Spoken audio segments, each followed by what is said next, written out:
Story 1. Hitchhiker with a score to settle. A few winters back, my family and I had an experience that I wouldn't wish on anyone. It was one of those winters that really made you question why anyone ever thought settling down in the Northeast was a good idea. I was coming back from town in my Ford, and the snow was falling so hard I could barely see past the hood. I was anxious to get out of the weather and get back home to my wife and little 7-year-old girl. We've got a cozy place, a bit out from the rest of civilization, but it suited us just fine. That night, though, as I was driving down a back road to my house, I saw a figure, a man, hitchhiking.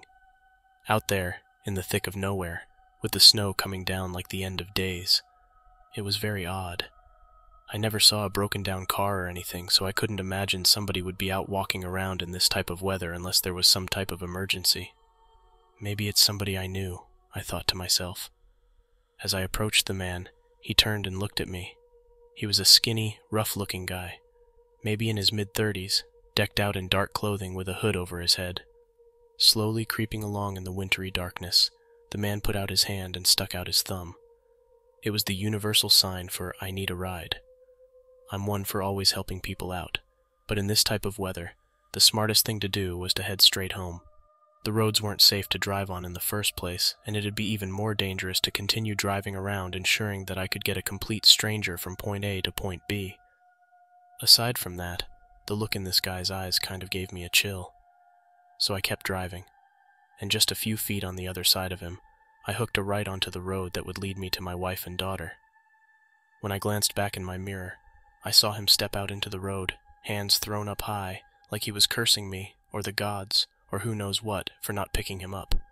I shook it off, thinking I'd be upset too, but at the end of the day, it was too risky for me. By the time I pulled into my driveway, the warmth of home had pretty much pushed the memory out of my mind. The evening passed as usual, dinner, dishes, and bedtime stories.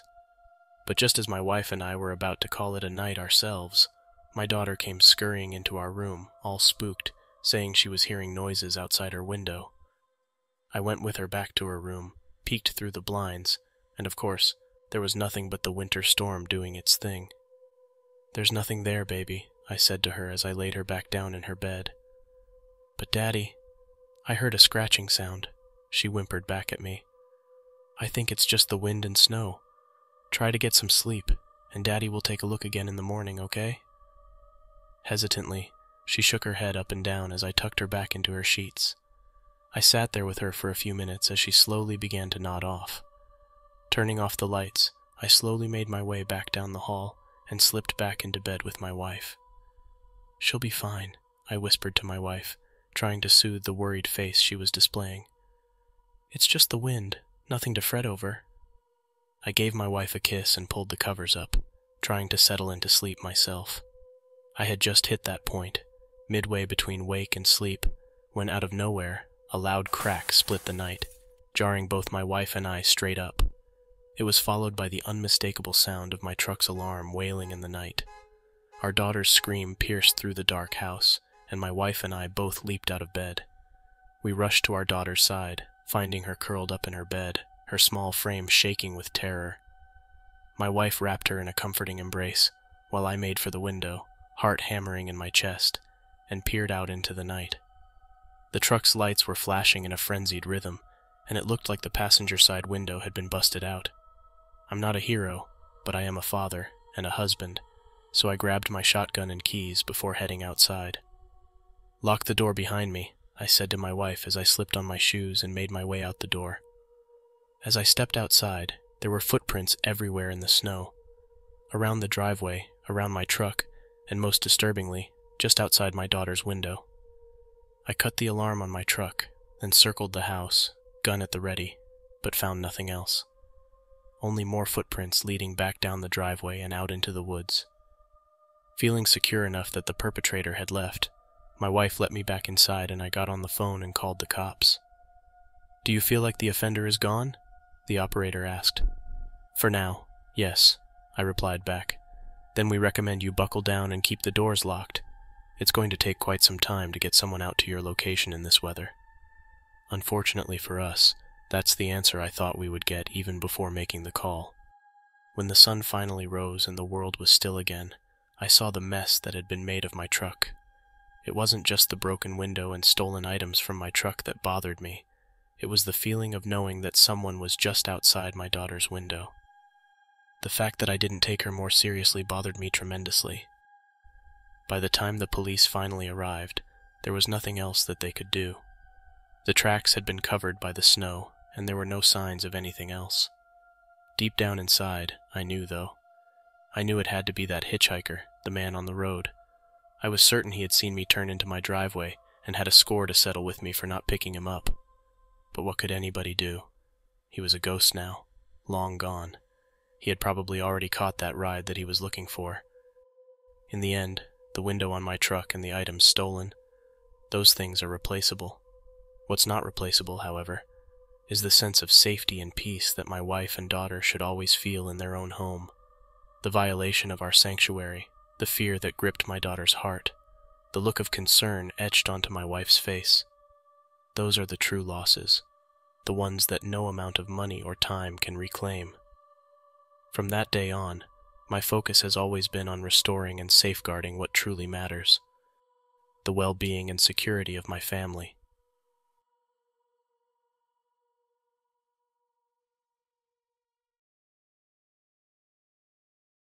Story 2. Winter Camping Horror. I'm not like most people.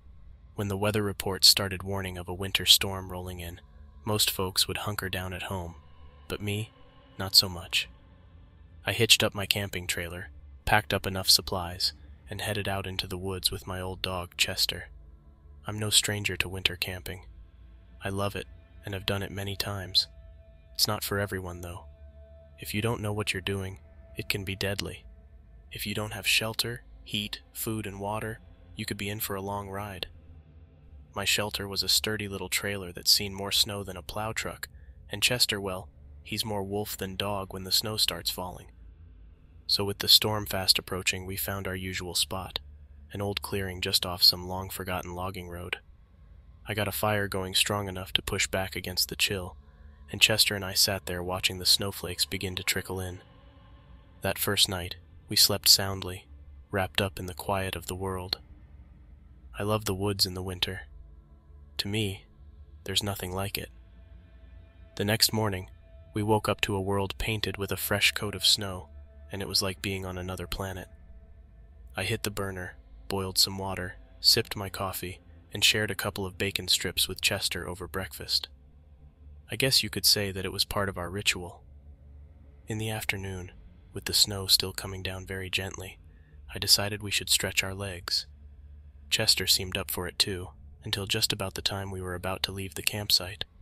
He stopped dead, his ears perked up, and he fixed his gaze on something in the woods.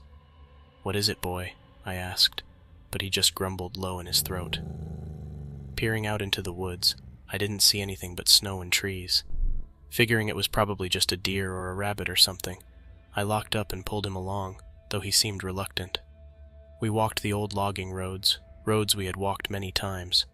The world around us was so quiet, all you could hear was the crunching of our steps. We walked for what seemed like an hour or so, taking in nature's beauty before deciding to turn around and head back. But as we made our way back, Chester became agitated, whining and growling, his eyes fixed on our campsite in the distance. Whatever he was feeling, I had to admit, I was feeling too. My heart started pounding, and something felt off. Out in the woods, in the middle of nowhere, it's a good bet to trust your dog's instincts more than your own. As we got closer, a realization came over me. Footprints were everywhere, chaotic and hurried. My truck had been broken into, and the trailer door was hanging off its hinges. It was ransacked. Everything from tools to supplies to food was gone. Anger surged through me. Was I stalked? Who could have done this? Unfortunately, there wasn't much time to ponder over my unfortunate situation. It was going to drop below 0 that night, and without my gear, the cold was a bigger threat than any thief. I was faced with a tough decision. Do I try to make a fire and stay warm here with what little I have left, or do I make the trek out to find help? My cell phone was useless without a signal, and I was miles from the nearest tower. On top of that, The back roads were too treacherous to risk driving. My truck would never make it out. If I made the wrong decision, Chester and I would pay a heavy price.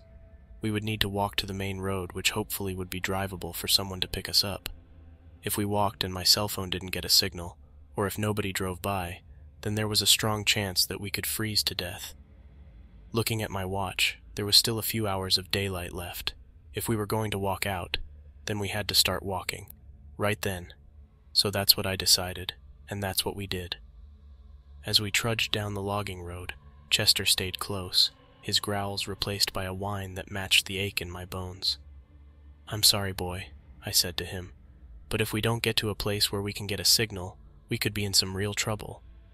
We walked and walked and walked. All the while I kept darting my eyes over to my phone to see if it was picking up a signal. I was becoming very worried, and the outlook was grim as night began to creep in. Finally, just when I was beginning to believe that we weren't going to make it, I could see the main road in the distance, and my cell phone lit up indicating that a signal had been found. I'd never been so happy in my life looking at that screen. It was like looking at the winning numbers on a lottery ticket. Without wasting any more time, I called my buddy Dave, who's pulled my hide out of more scrapes than I'd like to admit. It took him hours to find us, but he did. Chester and I huddled in the back of Dave's truck, wrapped in emergency blankets, and felt the blast of heat from his truck envelop us. A few days later, when the storm had passed and the roads were clear, I went back for my truck and trailer. The place looked untouched since the break-in, the snow a pristine blanket over the ruins of my campsite. The damage was bad, the kind that sinks your heart deep into your stomach. My trailer, once a haven from the wilderness, was ravaged, the door continuing to hang by a thread. Snow covered the interior of my truck, piling in from the broken-out window. I took in the sight, letting the cold seep into my bones. I felt a sting in my gut. This was more than a simple theft. It was a personal assault, an intrusion on my solitude and memories. Anger flared up again, but there was nothing to be done. The footprints were covered by fresh snow, the perpetrators long gone. As I sit here now with Chester at my feet, I think back to that trip. We haven't been winter camping again. Not yet. But we'll go again at some point. We're survivors, me and him, and we'll never let this horrible experience keep us from doing something that we truly love.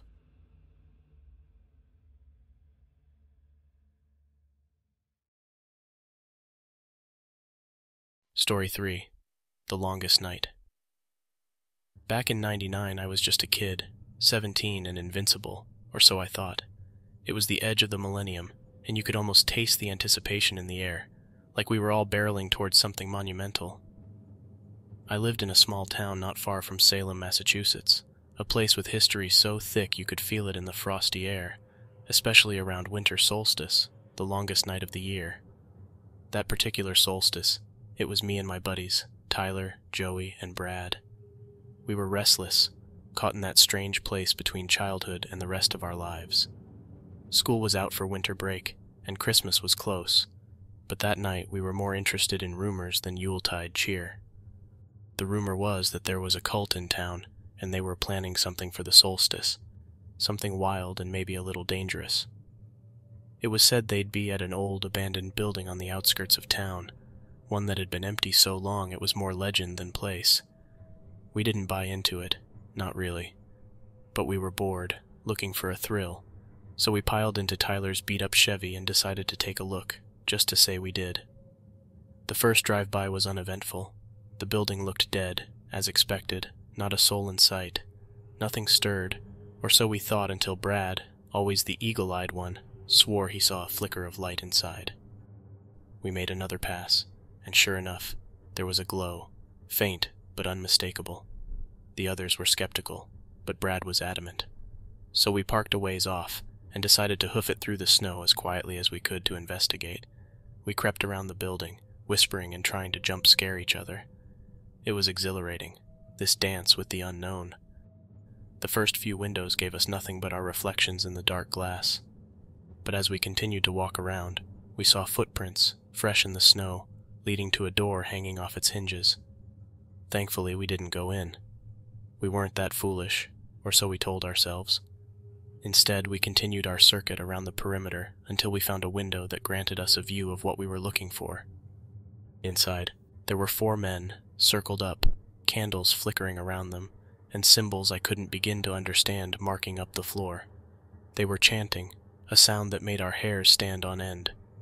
We were terrified, but we couldn't look away. The ritual, or whatever it was, went on, the men's voices rising and falling in a dark rhythm. After watching this for a while, Joey, wide-eyed and foolish, whispered out, "Somebody yell at them." I remember feeling a cold hand of dread squeeze my heart. It was a bad idea, the worst. But before any of us could stop him, Brad had cupped his hands around his mouth and yelled, "Hey!" The chant broke. The men's heads snapped towards us, and their eyes met ours through the glass. My blood turned to ice. For a moment, everyone was still. Then, like he was shot out of a gun, one of the men bolted towards the broken door we had crossed earlier. "Run!" I yelled out, and we did, slipping and sliding in the snow, as fast as we could back to the car. Tyler gunned it as we piled in, the tires struggling to find a grip before the car lurched forward. As we skidded away, we saw 3 of the men, standing outside the building, just watching us as we left. We didn't stop driving until we were back under the familiar glow of streetlights, and even then, we were silent, each lost in our own whirlwind of what-ifs. We were lucky. They never came for us, never tracked us down. Years later, Tyler, Joey, Brad, and I occasionally catch up, and when we do, the conversation inevitably circles back to that night. We laugh about it, the way you do about things that once scared you but now seem so distant. But there's always a pause, a moment where our laughter fades, and we exchange glances that say we all remember the chill, the adrenaline, and the raw fear that each of us had that night.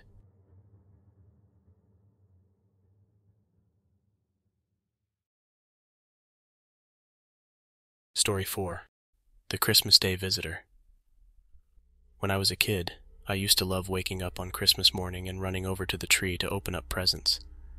As an adult, though, I find myself more looking forward to spending time with family that I don't see often, than finding out what gifts might be awaiting me under the tree. In particular, I look forward to my grandfather's stories. I remember one story he told a few years back about an experience he and his family had when he was a young boy. Back then, in the 1930s and 40s, it was a different world. People opened themselves up in ways that they would never do in today's world. If you were driving down the road and someone needed a ride, you'd pick them up and not think twice about it. As my grandfather's story goes, though, one Christmas evening, after all the presents were unwrapped, he and his family were inside their house, keeping shelter from a terrible ice storm. They lived in the country, far from the hustle of the city. By midday, the world outside was encased in ice, trees transformed into glass sculptures, roads turned into treacherous paths. As he and his family tried to keep warm by the fire, the night deepened, and the ice on the windows thickened, turning them opaque. The wind howled like a banshee, he would say, and the house creaked under the weight of the storm. Late into the night, there was a knock at the door. Peering through a small, clear patch on the glass, my grandfather could see someone standing there. "There's someone out there," he said to his dad. His dad shot a puzzled look at him and said, "Who could be out there in this storm?" His dad went to the front door and creaked it open to find a man standing there freezing and shaking all over. Inviting the man in, the figure stumbled in, collapsing to the floor. The man was middle-aged, and his face red and raw from the cold. He was shivering violently, barely able to speak. My grandfather's mother wrapped the man up in blankets and sat him by the fire. As he thawed, he told us his car had skidded off the road, and he'd been walking for hours, looking for help. His name was Tom, and he seemed grateful, but there was something off about him, something in his eyes that didn't quite match his story of a simple accident. Nevertheless, my grandfather's parents decided to let Tom stay on the couch until the morning. After all, it was Christmas, and there was a stranger in need. My grandfather recounted, as he watched the unsettling way that Tom would glance around the house and the wild look that he had in his eyes. As my grandfather went to bed that night, he couldn't sleep. Hours passed, when in the middle of the night, he began to hear footsteps on the stairs. He got out of bed and crept his way over to his bedroom door.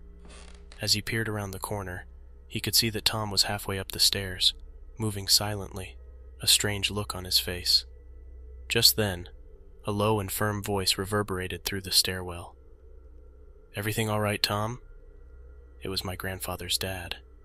It seemed that my grandfather wasn't the only one that felt something off about Tom. Mumbling something about the bathroom, Tom was led back downstairs and out of sight around the corner.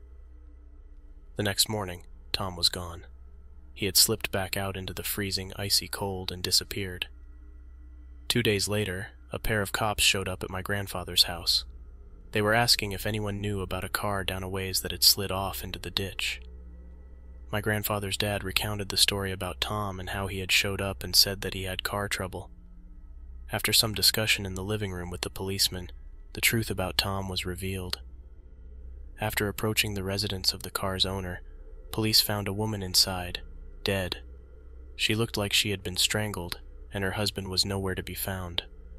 As it turns out, the description of the husband matched Tom, except his name wasn't Tom, it was Jack.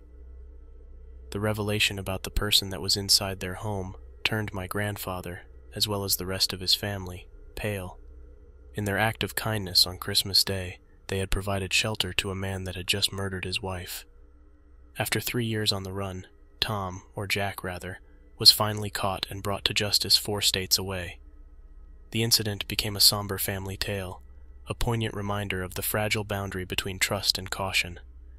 My grandfather, even in his later years, would often reflect on that Christmas with a mix of awe and a shudder at what might have been. It was a lesson he passed down to us, to be kind, but to be wise. And every Christmas, as our family gathers, we hold our loved ones a little tighter, grateful for their presence and the safety we share. This story, although chilling, has become a part of our family's history, a testament to the complexity of human nature and the unexpected turns life can take, even on a day as holy as Christmas.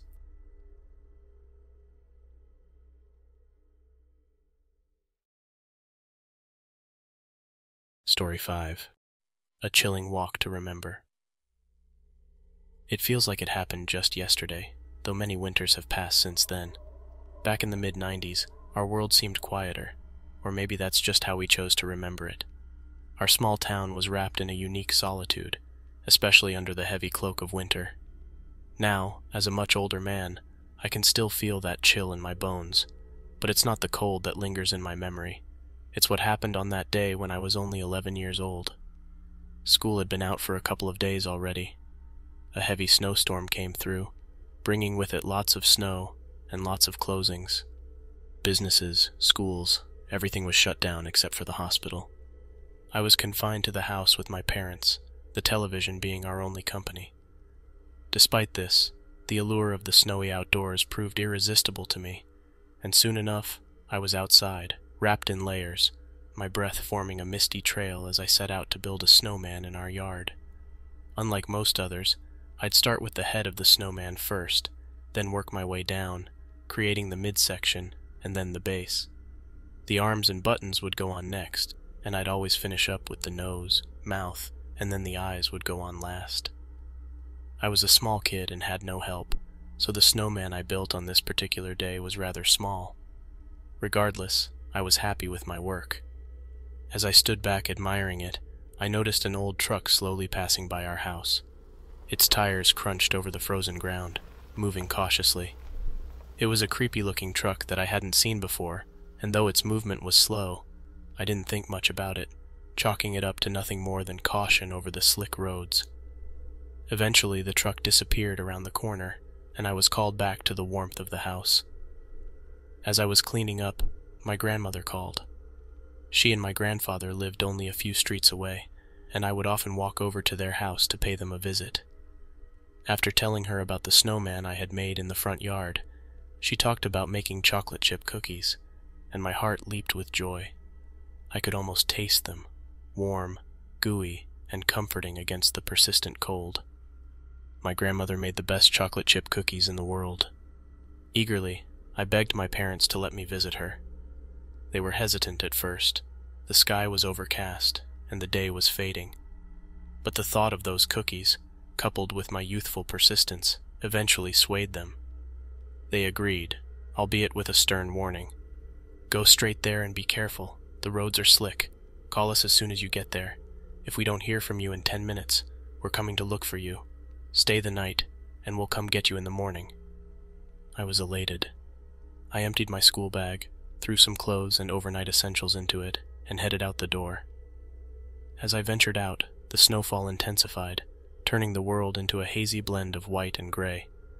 The streetlights came on with nightfall quickly approaching, and lights from nearby houses began to twinkle in the distance.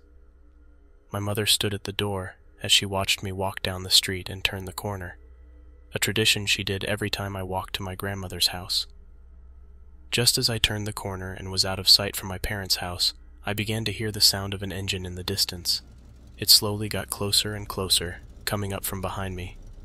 I kept my head down and continued to walk, but it didn't feel like the vehicle was in a hurry to get around me. When it was finally upon me, I expected it to pass, but instead it pulled up beside me. As I looked over, I could see that it was the truck from earlier, the one I had noticed when I was building my snowman. The passenger side window was rolled down and a man called out to me from the driver's seat. "Hey," the voice said. Inside the vehicle was a stranger. Though his face was hard to make out, I could tell that it wasn't anybody that I knew. A sense of unease came over me as he continued to idle along beside me as I walked. "Hey, kiddo, you need a ride?" a rough voice said. I could almost feel the warmth emanating from the open passenger side window, but an instinctive warning screamed inside me, urging me to decline, which I did, trying to hide my fear. However, the man insisted, his tone growing more forceful. I could tell that he was looking around, checking his mirrors as if to make sure that the encounter with me was going unnoticed. Again, I declined and put my head down, trying to walk a little bit faster. Something wasn't right and I knew it. I began to quiver, not from the cold, but from the thought of what this stranger's intentions might be. The man continued to yell out, telling me that his truck was warm, and he'd be happy to give me a ride, but this time I ignored him and picked up my pace even more. The stranger, now seeming more frustrated than ever, accelerated to get out in front of me, and then cut his truck to the right, blocking my path. My fear had now turned to full-blown terror, and the little voice inside my head that was telling me that something was wrong was now screaming at me, telling me that I was in danger. Before I could even react, the man hopped out of his truck and was making his way back towards me. Again, the man called out. This time his voice was leaving no room for argument. "Get in the truck, kid," he demanded. Panic surged within me. I turned and began to run, screaming for anyone who may have been able to help me. As I turned, he lurched forward and tried to grab me, but slipped on the ice. Without another thought, I turned and ran as fast as my legs would take me, cutting through the neighbor's yard, continuing to scream as loud as I could. I didn't stop until I reached the safety of my parents' house. Inside, I was a crying mess. I stumbled over my words in tears as I tried to recount what had just happened. Without a second thought, my father reached for his shotgun and keys and flew out the front door. My mother and I watched as his tires spun on the icy road, doing everything they could to push his car down the street to confront the mysterious stranger. A few minutes later he returned. As he walked back in with his shotgun, he shook his head back and forth, indicating that the man and his truck had disappeared into the storm, never to be seen again. The police arrived a time later, their searchlights weak against the darkness. Whatever tracks they were hoping to find were gone, covered by the blanketing snow. It took my parents many years to get over the encounter. "We should have never let you walk," they'd say to me. "We should have just gone ahead and drove you, especially in those conditions." I never blamed them for what happened, though, and never will. It was a short walk I'd made hundreds of times. As winter turned into spring, life got back to normal, and I continued to make the walks to my grandparents' house. Always with a cautious eye, though. Always on a lookout for what might be coming around the corner.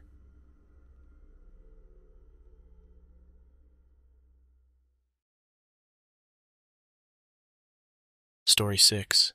Stranger in the Cold Night. Growing up as the oldest of 4 in the isolated hills was like living in 2 worlds.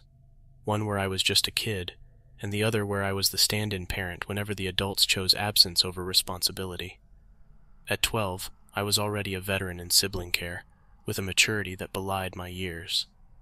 Our home, nestled among the pine trees, had a personality all its own. The sounds of its timbers, the creaks and sighs, became as recognizable to me as the voices of old friends, echoing through the years of my youth. That particular winter was relentless, the kind where the horizon blurs into the sky, and the world shrinks to the size of your home. We had a car, a stubborn old thing that might have been maroon once, before the rust and years took their toll. It was ill-suited for the treacherous hills when the weather turned foul, which it often did without warning. My parents, though, were as predictable as the weather was not.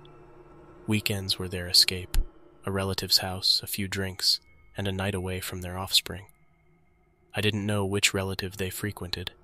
Was it Aunt June with her penchant for poker, or Uncle Rick with his inexhaustible liquor cabinet? It never mattered. I was the de facto guardian, left with a note stuck to the fridge, and the implicit trust that I would handle anything. One day the snow began as a whisper but grew to a roar, blanketing everything in a relentless surge of white. My parents called. They were going to stay the night away, not willing to risk being stuck out in the weather. I wasn't surprised. I tucked the younger ones into bed with promises of safety and watched TV with my 10-year-old brother, our laughter a fleeting balm against the growing storm outside. But as the night drew on, an eerie sensation crept over me, a prickle on the back of my neck, a whisper in my ear that something was amiss. The house felt different, as if it were pausing in anticipation, waiting in a hushed stillness. I checked the windows repeatedly, but the snow was a curtain, impenetrable and indifferent to my growing unease. The TV flickered from a weak signal, and the cheerful Christmas specials were a stark contrast to the heaviness in the air. I continuously told myself to let go of the unease that had been following me around, but it was difficult. As my eyes continued to get lost in the hypnotic flickering of the TV, though, I finally began to relax, pushing aside the tension that had been bottling up inside me. The relief was short-lived, though.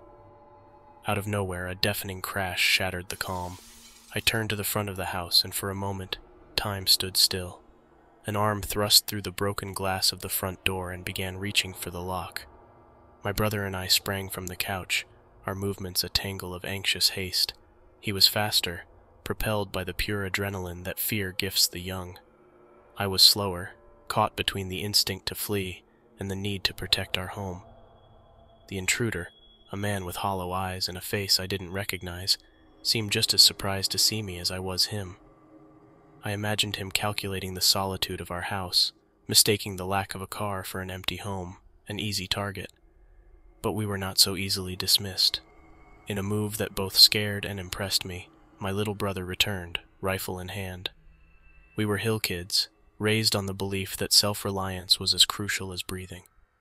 There would be no call for help, and we would do whatever was necessary to defend ourselves and our home.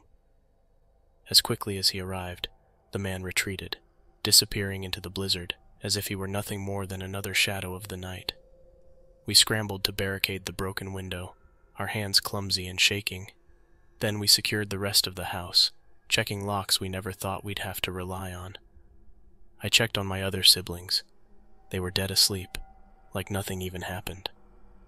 Back on the couch with my brother, the rifle lay across our laps, a cold and unfamiliar weight. But its presence was reassuring, a silent promise that we could face whatever may come. We were out in the middle of nowhere, and with the weather, we knew that no one would be coming for us. Not our parents, not the police, nobody. And so we sat, two children masquerading as guards. The both of us sat there, eyes wide, terrified that the intruder would return. As the minutes ticked by, though, our adrenaline began to wane, and eventually exhaustion took us. We finally slept in a tangle of limbs on the couch, the rifle still within reach.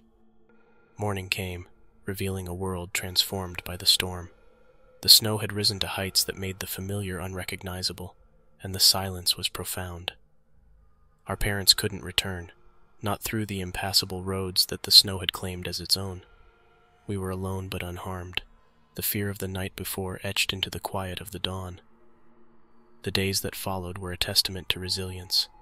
We rationed food, kept the fire burning, and told stories to keep the shadows at bay. When our parents finally made it back, they found us changed, a little less innocent, a little more worn, but together and strong. The man never returned, and the broken window was fixed, but the memory of that night lingered. It was a reminder that even in our secluded haven, danger could pierce through the tranquility like a cold wind through the cracks in the walls. We grew up a bit more that winter, my siblings and I, learning that sometimes the warmth of a family is the fiercest protector against the cold darkness of the world outside.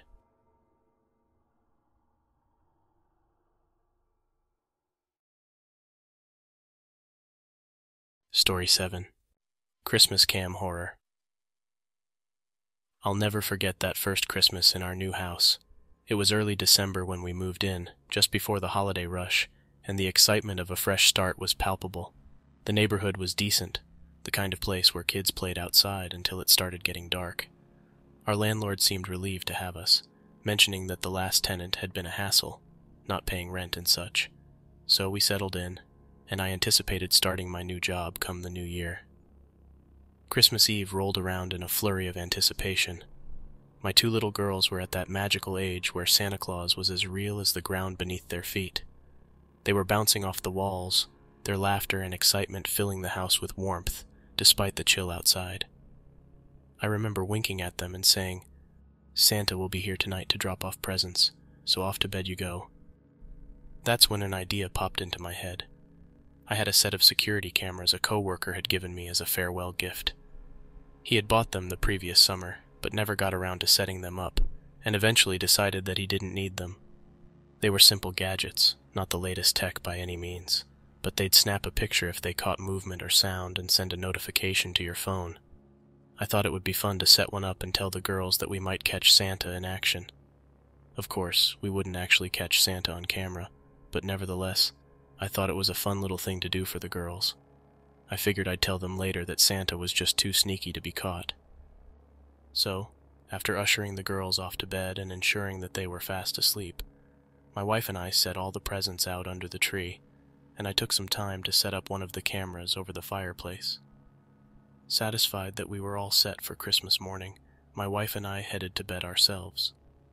Around 2 o'clock in the morning, I remember waking up to what I believed was some noise coming from the living room.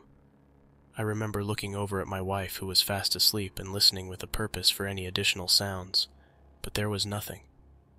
Thinking that it was probably all in my head, I rolled over and fell back asleep.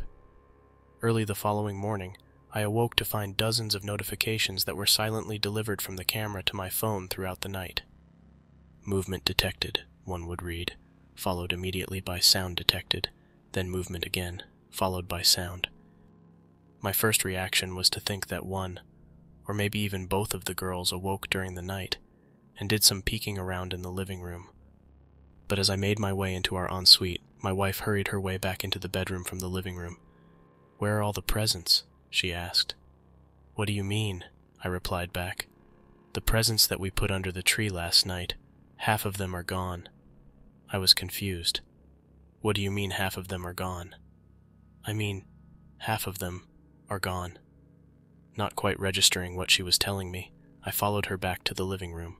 Sure enough, about half of the presents that were under the tree were gone.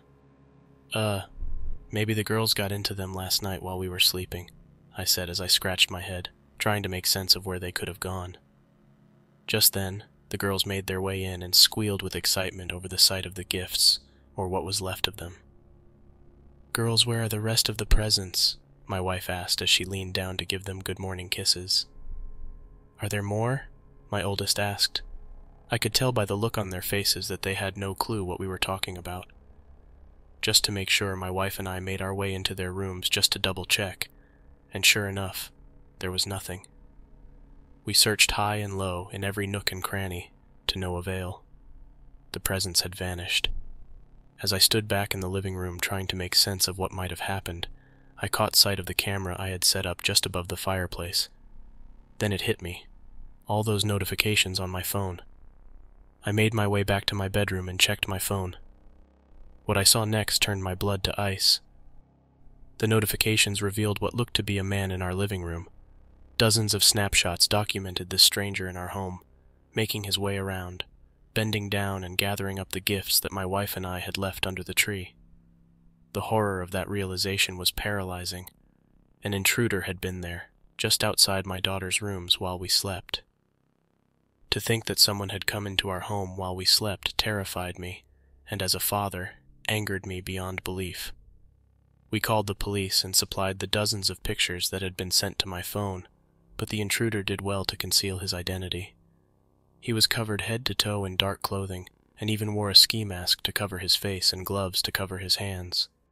As the police began to investigate, one glaring detail not revealed in any of the pictures was the fact that there was no sign of forced entry. In fact, the front door was locked. The landlord would later tell us that the locks to the house had never been changed. Ever. It angered me to hear this, and I was angry with myself for not ensuring that it was one of the first things that was done after my family and I moved in. Anyone could have simply just let themselves in. Unfortunately, they never caught the person. The images never provided enough for a clear identification. We changed the locks, but the damage had been done. I couldn't help but be grateful, though, that it was only presents that were taken, and not something, or someone, irreplaceable. We've yet to tell the girls the truth about what happened that Christmas. We will someday when they're older and better able to understand. But for now, they remember that year as the year that Santa was too clever for our camera, not as the year that someone made their way into our home and tried to steal Christmas from us.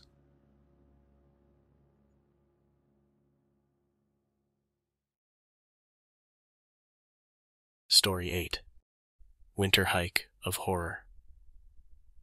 Winter hiking has always been a special escape for me, a chance to connect with the stark, frosty beauty of nature.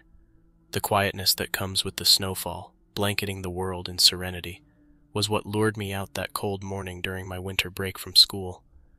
My parents were separated, and I was used to dividing my time between the city and the countryside.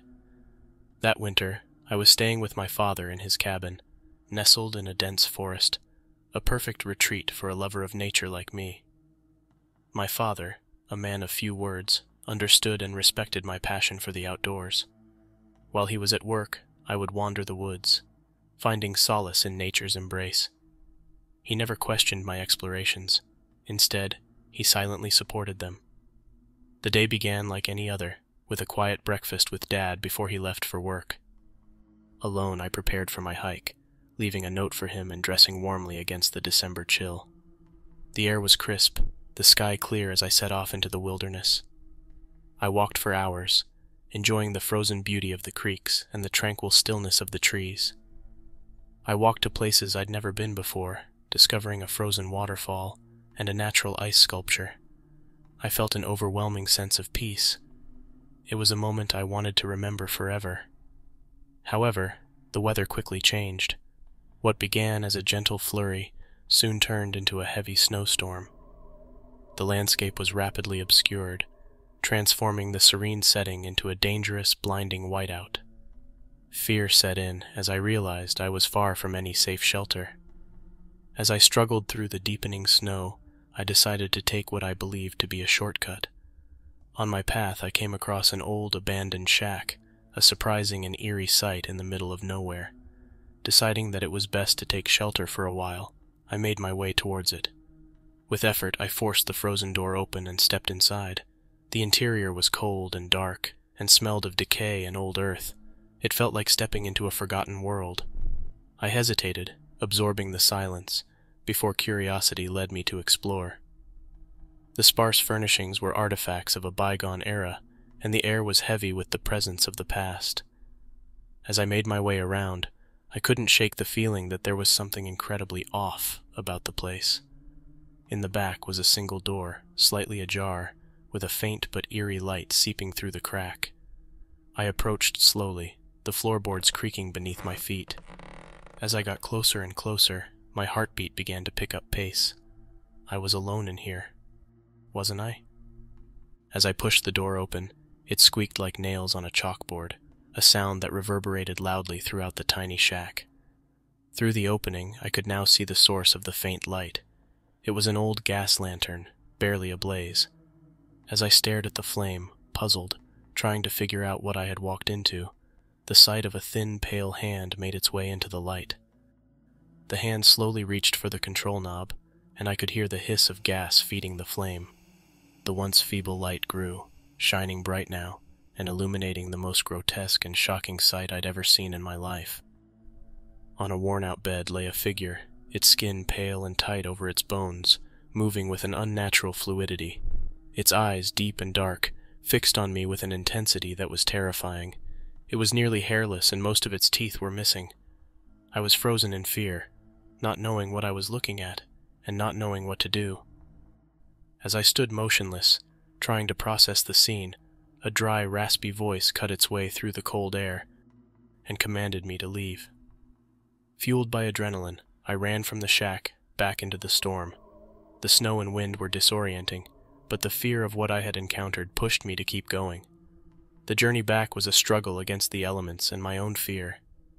I lost track of time, focusing only on moving forward, haunted by the sight of those hollow eyes. When I finally returned to Dad's cabin, I was exhausted and shaken. Dad wasn't home yet, which gave me time to process what I had experienced alone. Later, when my dad did return, I told him all about it. He tried to rationalize it as maybe a hermit or someone who chose isolation, but his explanations did little to ease the fear that had taken hold of me. "You have to see for yourself," I said to him. "There's someone or something in there." Again and again, I pleaded with him to accompany me back to the shack. He finally agreed, but only after the weather cleared up. Late into the evening of the following day, the weather finally passed. I led my dad out to the shack, and just as I had done before, we entered cautiously. This time I called out, but there was no response. The door to the rear was wide open, but this time there was no faint light. In fact, there was no light at all. We slowly and carefully made our way back, and as I shone a flashlight into the room, I was shocked to find no one. The room was empty, not a soul in sight, only a bed and an old lantern that looked like it hadn't been used in years.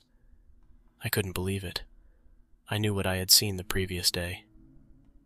As we retreated back to the house, my dad chalked it up to weather and exhaustion possibly playing tricks on my mind. But I knew that there was no way I could have possibly made up that scene in my head. I never went back to that part of the woods. The experience left a lasting impression on me. It left me questioning what's real, what's possible, and what's not in this world. I still feel the call of the wilderness, but now I approach it with a newfound caution and respect for the unknown.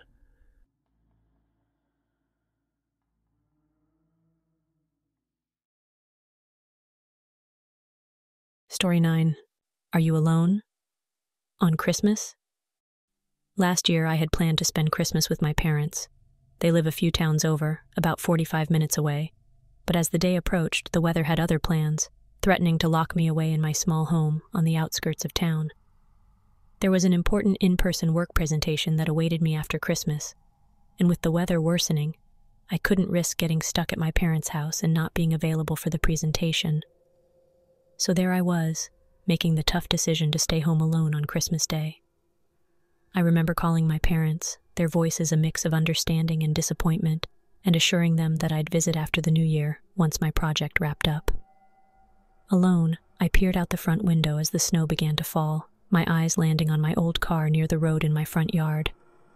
The for sale sign plastered in the window made me sad. I had a lot of memories in that car. It had been with me since my late teens and helped usher me into adulthood. But nothing lasts forever, I guess, and as the years went by, its reliability began to fade. As I stood there, lost in thought, an old Jeep slowed and then pulled over on the side of the road next to my car. For a minute it just sat there, but then suddenly a large man stepped out. He walked around my old car, inspecting it with what seemed like more than just passing interest. It struck me as strange, him being here on Christmas morning, when he should have been at home, unwrapping gifts and making merry. I stayed out of sight, watching as his gaze shifted between the car and my house. Something felt off, though. He seemed to be studying my home too, not just the car. Trying not to think too much into it, though, I left him at it and made my way to the kitchen to fetch a cup of coffee, assuming that if he was really interested, he'd eventually call the number I left on the sign. But that's not what happened. As I was tending to my coffee in the kitchen, a knock at the front door made me jump. For a moment, I didn't do anything. I just stood there in the kitchen trying to figure out why somebody would be door knocking on Christmas morning. Assuming that it was the man by the road that was looking at my car, I figured that if I didn't answer, he'd eventually go away. But as I stood there, the knocks persisted. Finally, I approached the door hesitantly, asking who it was without opening. A man's voice responded, wanting to discuss the car. My instincts screamed at me to be wary, but eventually I cracked open the door anyway. Through the screen door I saw him, a man with a vibe that screamed, creepy. At first he asked about the car, but before I could even answer, he gave me an inquisitive look and shot out another question, one that I'll never forget. "Are you alone?" he asked. "On Christmas?" It seemed to be more of a question of opportunity rather than concern. Having been caught completely off guard, I stumbled over my words. No. My boyfriend is in the other room." I could tell by the look in his eyes that he knew I was lying. Without a second thought, his hand reached for the screen door handle, trying to open it. I thank God to this day that it was locked. I slammed the door, my heart pounding in my chest as he began to bang on it, demanding I come out to talk. "Hey!" he yelled from the other side of the door. "Open up! I just want to talk about the car." It was a lie, and the realization of it terrified me to my core. I backed away, trying to gather my thoughts as the banging on the door and the sound of his yells penetrated into my living room. Suddenly, he stepped over to the front window and pressed his face against the glass. I was in full panic mode, screaming at him to leave, but he persisted, telling me to open the door. In the midst of the chaos, I was able to gather myself, and I remembered something: the handgun my dad had given me for protection when I first moved into this house. "Don't ever reach for it unless you're absolutely certain that you'll need it," I remember him saying to me. "The magazine is full," he said, "but you'll need to chamber around and then kick off the safety." Remembering the conversation, I ran to the bedroom, grabbed it, and then returned to the living room. The man, who had now returned to the front door, continued to bang away as I yelled out, warning him that I was armed. But he just kept banging and yelling. Finally, I slung open the front door, chambered around, and pointed the gun directly at him, through the screen door, my hands a trembling mess. For a moment, I remember seeing a flicker of fear in his eyes. "Leave now or I will shoot," I yelled out. He hesitated, then backed off, and finally hurried back to his Jeep. As I watched him drive away, I did my best to catch his license plate, but with the tears streaming down my face, the plates were a blur. As I called my dad and recounted the terrifying encounter, he urged me to hang up immediately and call the police.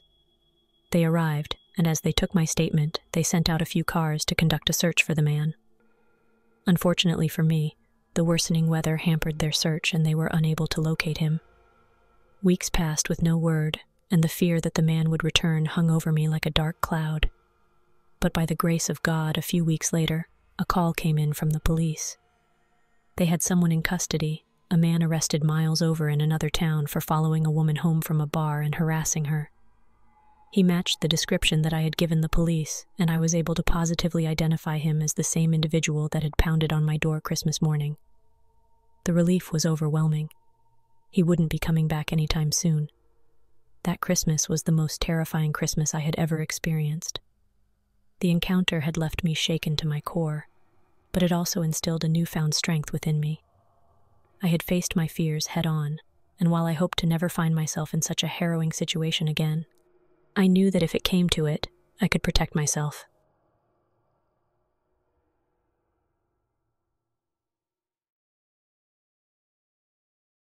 Story 10. A late-night withdrawal. You know how you sometimes get that gut feeling that something's just not right? I've learned to trust that instinct. The incident I'm about to talk about happened a few winters ago. That day was normal, nothing out of the ordinary. Customers came and went, transactions were smooth, and the staff chatted about weekend plans. It was a Friday evening, and at our bank, the lobby closes at 5 p.m. and the drive-thru closes at 6. Typically, The last of the employees start funneling out around 6:45 to 7. As the manager of the bank, I still had a lot of work to do. Paperwork and such that I put off just a little bit too long. We do have Saturday morning hours where we're open, but I really wanted to just finish up and not have anything carry into the weekend, or even worse, spill into Monday morning. At our bank, we have this ironclad rule: nobody leaves alone after it gets dark. Being as it was the dead of winter, at 5:30 it's already dark. Nevertheless, I watched as the last employee walked to his car around 7:15, and I reassured him that I'd be fine. "It's a safe neighborhood," I told him. "I'll lock up tight and head out soon." I wasn't usually one to break protocol, but I figured, what's the harm? It's peaceful here, and nothing ever really happens. Time flew as I got absorbed in my work. The bright light of my computer screen and the sound of shuffling papers were my only company.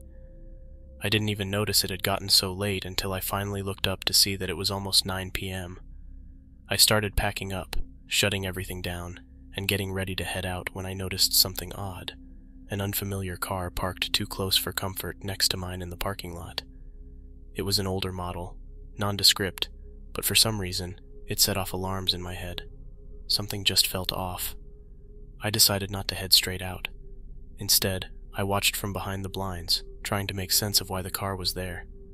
After a short time, a man stepped out. He was middle-aged, with a rough look about him, wearing clothes that were dark, and a hood that concealed much of his face. He slowly and discreetly made his way over, and then ambled over to the bank's front door and started peering in through the glass. My heart started hammering against my ribs as I crouched behind a partition wall, out of sight. At first, he slowly raised his hand and pressed it against the window to shield any reflective light as he peered through the glass. He scanned back and forth, looking inside. After he cautiously surveyed the interior through the window, his gaze shifted, and he began looking around behind him.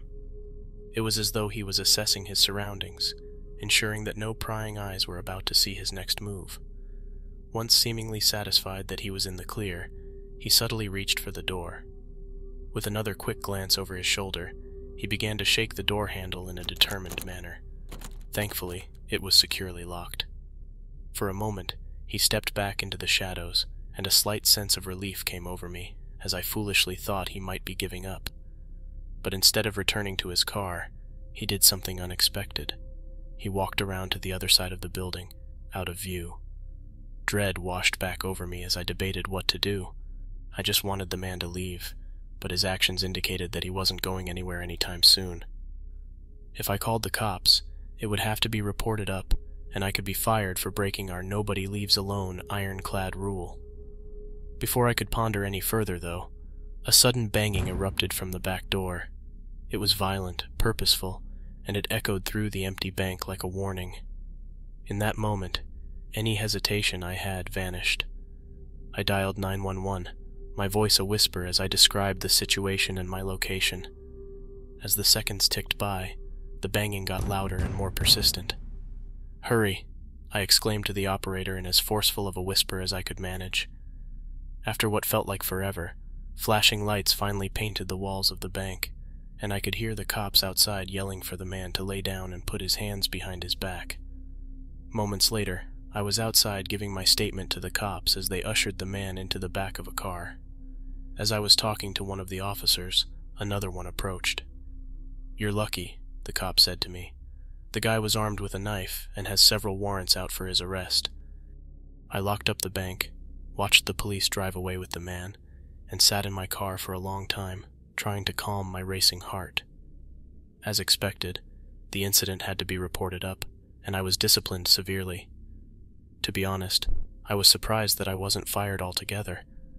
I'd risked a lot by staying alone, all because I thought my little corner of the world was immune to danger. I learned that security isn't just about locks and alarms. It's about vigilance, and sometimes about following the rules meant to protect us. Never again would I ignore the policy of not leaving alone. Sometimes, the rules that we think are unnecessary are the ones that can save our lives.